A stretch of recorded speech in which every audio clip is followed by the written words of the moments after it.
उनका परिचय करवा दूं। मैं राजीव प्रिय कुमार हूं। मैं दिल्ली सुप्रीम कोर्ट और हाई कोर्ट में एडवोकेट हूं और प्रोग्रेसिव सिंगर सोसाइटी का नेशनल प्रेसिडेंट हूं। मेरी बगल में है श्रीमती अमृता सिंह जी हैं। अमृता सिंह जी एक संजय चौधरी की वाइफ हैं। हमारी बगल में दादी जी हैं जतिन मिश्रा जी, उनकी फैमिली से वो रिप्रेजेंट कर रही हैं। हमारी बगल में ये जो पूरा आंदोलन चल रहा है, इसको डिफरेंट कोर्ट्स के अंदर जो हमारे साथी उसमें मदद कर रहे हैं, एडवोकेट नदीमुद्दीन साहब हैं, दिल्ली के जाने माने सोशल एक्टिविस्ट हैं, ह्यूमन राइट के पैनियर हैं डॉक्टर दुआ साहब, और हमारे साथी दिल्ली के युवा साथी और एनसीपी के राष्ट्रीय महासचिव जुगल चावला साहब हमारे बीच में। साथियों, आज का प्रेस कॉन्फ्रेंस पिछले दिनों जो हमारे सी फेयरर्स हैं उनकी मौतें बहुत ज्यादा बढ़ गई हैं। एक आरटीआई से खुलासा हुआ कि पिछले लगभग 2 सालों में 20 से ज्यादा मौतें हाई सी पे, वेसल्स पे ऑन बोर्ड सी फेयरर्स की हुई हैं। बहुत चिंताजनक स्थिति है। और बड़ी बात यह है कि जो हमारी शिपिंग कंपनीज हैं, तो जायंट शिपिंग कंपनीज हैं, कॉर्पोरेट्स हैं, सी फेयरर्स के हितों का ध्यान रखने वाली जो ट्रेड यूनियंस हैं, maritime trade union of India और दूसरी जो ट्रेड यूनियंस हैं, और डीजी शिपिंग ऑफिस हेडक्वार्टर के जो करप्ट ऑफिशियल्स हैं, उनका जो नेक्सस है इन मौतों के लिए वो जिम्मेदार है। और वो कैसे जिम्मेदार है, इसका खुलासा आज की प्रेस वार्ता में हम सब लोग करने वाले हैं। मैं आगे की बात को आगे बढ़ाने के लिए श्रीमती अमृता जी से निवेदन करूंगा कि वो आज की प्रेस वार्ता को संबोधित करें। अमृता सिंह जी। थैंक यू राजीव जी। सभागार में उपस्थित समस्त मीडिया बंधुओं को जो दैनिक समाचार पत्रों से आए हैं और विभिन्न चैनल से आए हैं, मैं आप सभी का हार्दिक अभिनंदन, स्वागत और आप सबको हार्दिक धन्यवाद देना चाहती हूँ कि एक नोबल कॉज के लिए आप सभी हम लोगों को सहयोग कर रहे हैं। मैं लेट संजय चौधरी जो चीफ इंजीनियर थे Messrs Anglo eastern ship management company में, मैं उनकी वाइफ हूँ और लगभग 5 वर्ष पूर्व 17 अप्रैल 2018 को मेरे हस्बैंड की ऑन बोर्ड एंग्लो ईस्टर्न की एक शिप थे एमवी अटलांटिक ओलिव, उस पर शिप के क्रू मेंबर्स ने हत्या कर दी थी।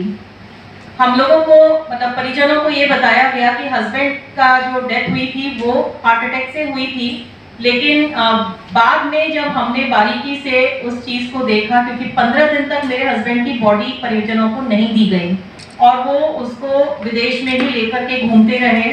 डेथ के 5 दिन बाद उनका पोस्टमार्टम कराया गया। एक केप वर्डे नाम का देश है, मोरक्को के पास डेथ हुई थी और वहां से 1206 किलोमीटर दूर जहाज पर 2 दिन तक उनकी डेड बॉडी को रखा गया और 5 दिन बाद उसका पोस्टमार्टम मनमाने तरीके से कराया गया। तो शुरू में तो मुझे इस विषय में ज्यादा जानकारी नहीं थी। हमें भी ये लगा कि हो सकता है हार्ट अटैक से ही डेथ हुई हो, लेकिन जब 15 दिन बाद उनकी 16वां दिन बॉडी आई तो हमने देखा कि बॉडी पर बहुत सारी चोटों के निशान थे, जिससे मुझे संदेह हुआ।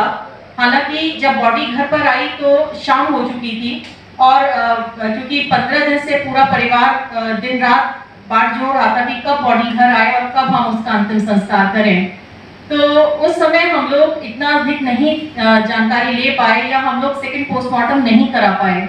और जो शिप मैनेजमेंट कंपनी का नोएडा ऑफिस का जो जनरल मैनेजर है राजीव कुमार, उसने ये कहा कि ये पोस्टमार्टम के निशान है, चोटें नहीं हैं।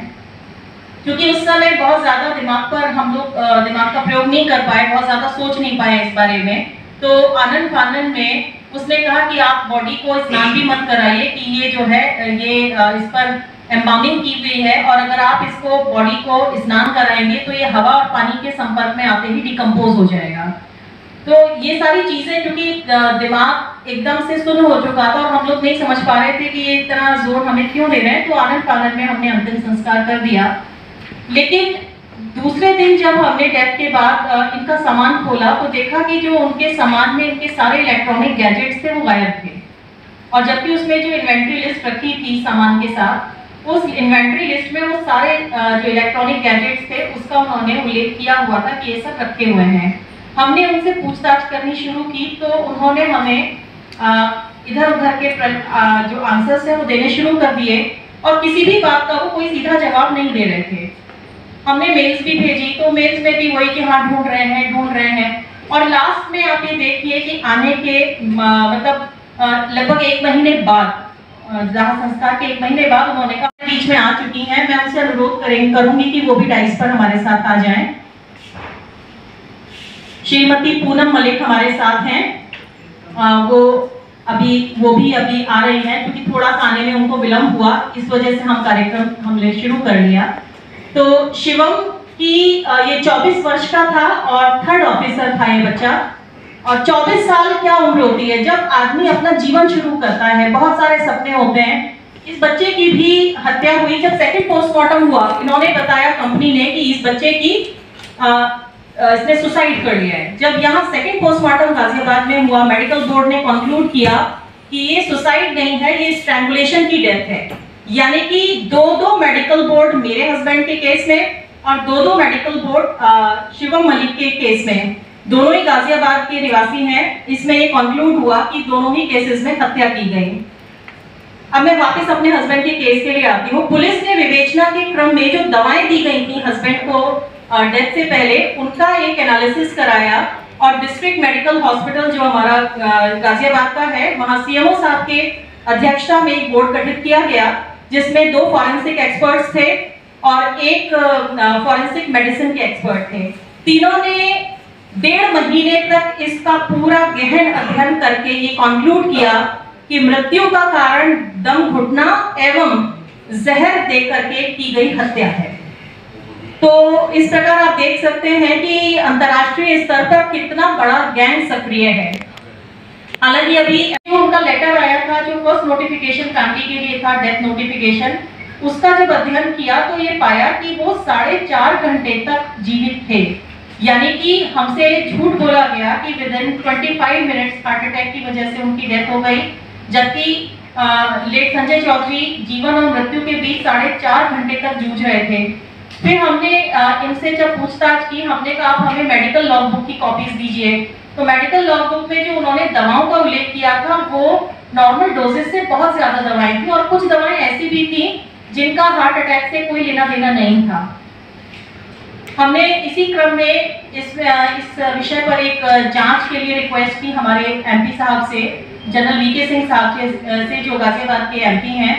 उनके पत्र पर सीबीआई ने एक प्रिलिमिनरी इंक्वायरी रजिस्टर की, और वो प्रिलिमिनरी इंक्वायरी कुछ माह तक चली और उसको भी फौरी तौर पर बंद कर दिया गया, ये कहते हुए कि ये डेथ नेचुरल डेथ है।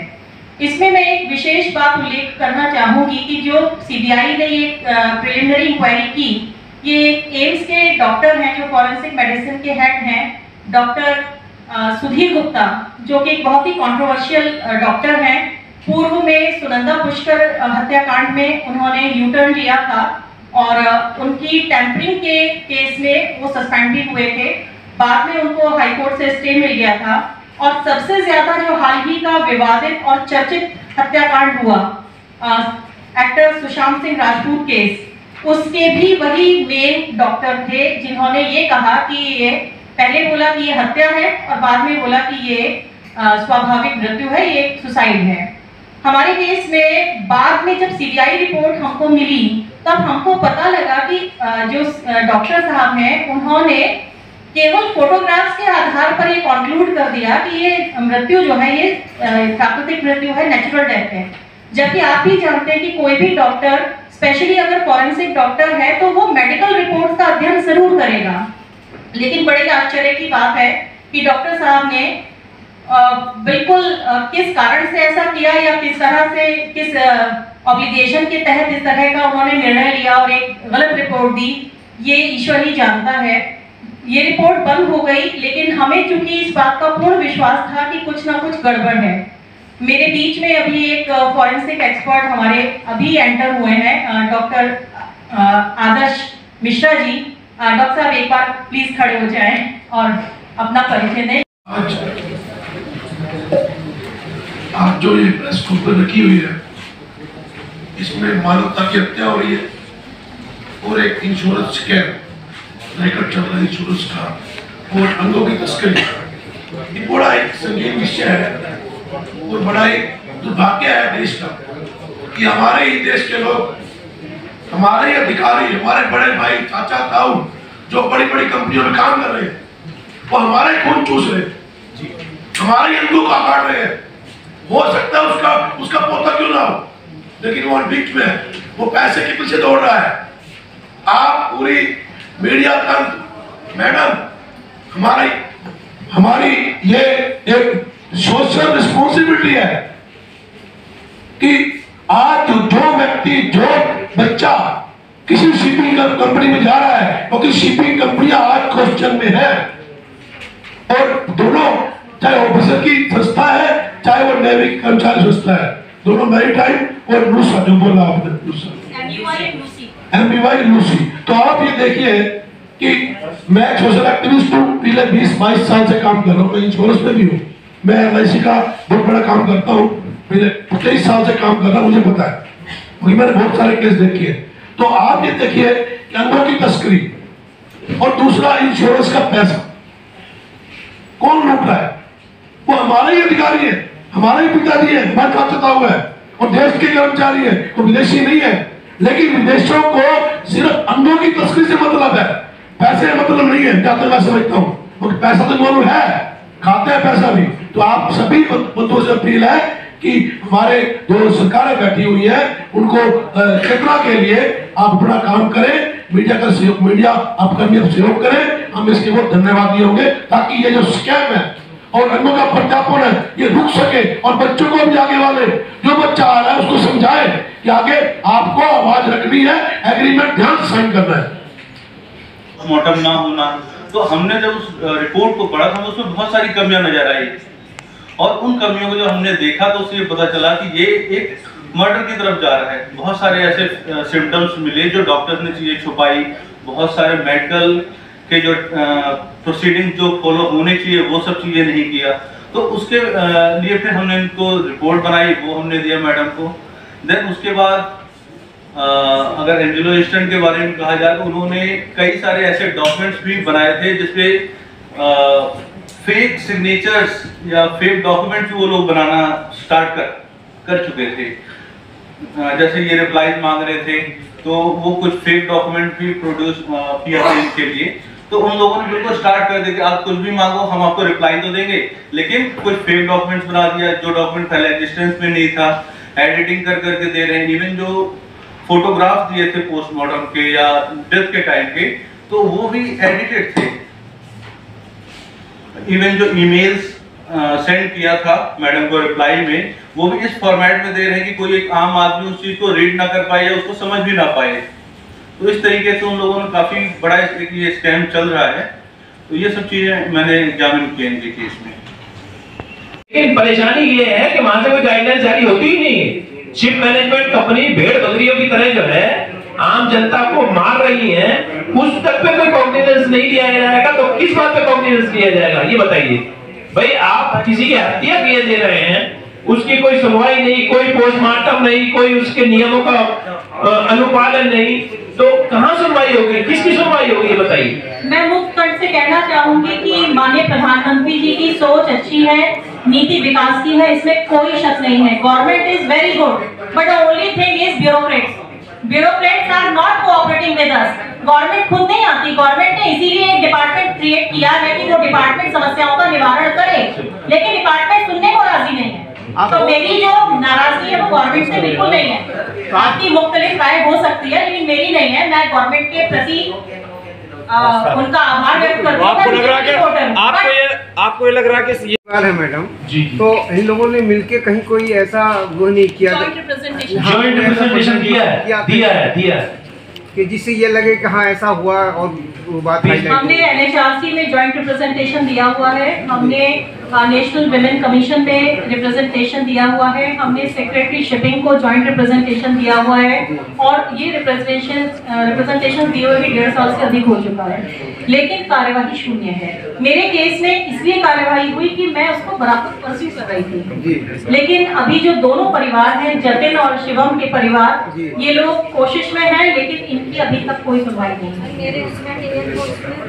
कंपनियों को कोई नोटिस या कोई इनकी तरफ से जारी हुआ है? नोटिस दिया है, FIR हुई। अच्छा जी, हमें शिकायत है तो अपनी सरकार से शिकायत है। अब सरकार हमारी सुध क्यों नहीं लेती? शिपिंग मिनिस्ट्री काहे के लिए बनी है? प्रधानमंत्री 20 घंटे काम करते हैं, 20 मिनट हमें दे दे, 10 मिनट दे दे। नहीं, जो रेस्पॉन्सिबल अधिकारी हैं उनको अगर आप ज्वाइंट रूप से जाकर मिले तो सेक्रेटरी साहब से अपॉइंटमेंट ले रहे हैं, वो मना करते हैं। अपॉइंटमेंट तक नहीं देते वो मिलने। हम एडिशनल सेक्रेटरी साहब से मिले थे जी, अपॉइंटमेंट मैंने लिया था, टेलीफोनिकली रिक्वेस्ट किया कि बाकी परिवार भी मेरे साथ आने चाहते हैं, उन्होंने मना कर दिया, बाकी कोई नहीं आएगा। हालांकि फिर भी हम जबरदस्ती गए। हमने अपने MP साहब के माध्यम से पास इशू करा लिए, क्योंकि सेम बिल्डिंग में, ट्रांसपोर्ट भवन में ही मिनिस्ट्री ऑफ सरफेस ट्रांसपोर्टेशन है, जिसके ऑनरेबल मिनिस्टर हमारे MP जनरल साहब हैं, और इन्हीं सेम बिल्डिंग में ही शिपिंग मंत्रालय भी है। तो हम उनके माध्यम से घुसे हैं और तब जाकर के एडिशनल सेक्रेटरी से मिले, तो उन्होंने सबसे पहला उनका ये था कि इनको किसने बुलाया? आपको बुलाया था, आप अपनी बात करिए, हम नहीं सुनेंगे, और उसके बाद जाइए कोर्ट में जाइए। अच्छा, हाँ। तो क्या ये माना जाए कि जो जिस फैमिली में भागने दौड़ने वाले या अप्रोच रखने वाले लोग नहीं हैं, उसके साथ कोई सुनवाई नहीं, बिल्कुल। अगर मैं इतनी सजग ना हो या कानून की मुझे इतनी समझ ना हो, या नदीमुद्दीन साहब ने जिस तरह से मुझे हेल्प किया है, मशवरा दिया है, मेरे साथ अगर कोई ऐसा सही व्यक्ति ना हो, या राजीव जी जैसे हमारे सहयोगी ना हो, तो शायद ये बात आज सरफेस पे नहीं आती। आम आदमी तो आप भूल जाइए, ये जो बेचारा, ये जिसका बच्चा नहीं मिला है, मिसिंग है बॉडी, आज तक शिपिंग मिनिस्ट्री ने कोई उस पर कॉग्निजेंस नहीं लिया, और सैकड़ों प्रार्थना पत्र गए हुए हैं, कोई सुनवाई नहीं है किसी की। आप उनसे अगर फोन पे भी बात करेंगे, जब 10 दफा फोन करेंगे, 1 दफा उठाएंगे, कहेंगे मैं मीटिंग में हूँ।